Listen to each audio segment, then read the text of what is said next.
Quitter Sylvain, un suicide politique.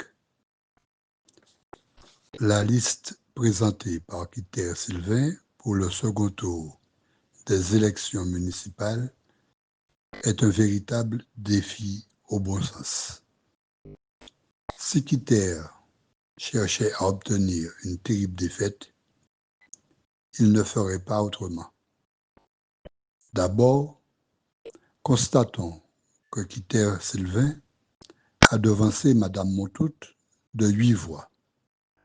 Martial Josselin l'étalonne avec 11% des voix et Guylaine Jeanne n'est pas très loin avec 8% des voix.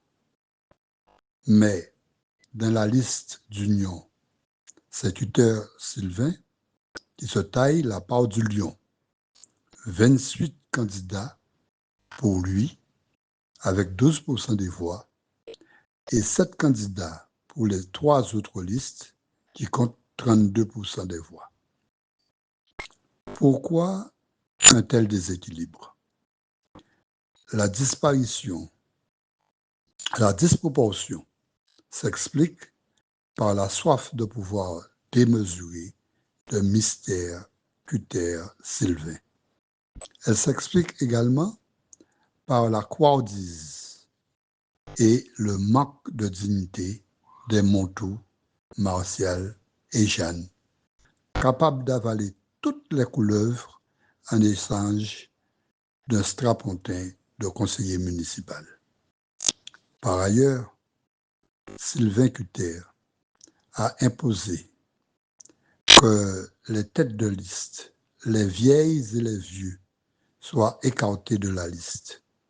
Ainsi, Madame Montoute et Madame Virolan disparaissent à jamais de la vie politique causérienne. Certes, M. Martial Josselin échappe à la fatwa. Il est vieux et tête de liste. Mais à quel prix a-t-il obtenu ce sursis politique? En définitive, Quitter Sylvain s'est débarrassé de tous ceux qui présentent un poids politique à gosier pour s'entourer d'illustres inconnus. C'est certainement une stratégie pour dominer ses colistiers naïfs et incompétents. Mais en commettant ce braquage politique, il se passe une corde autour du cou. Il s'agit d'un suicide politique et la liste de Quitter Sylvain est un bébé mort-né, une espèce de fausse couche. Déjà, les recalés des listes de Montoux, Martial et Jeanne disent à voix basse, dimanche, ils ne voteront pas Quitter Sylvain.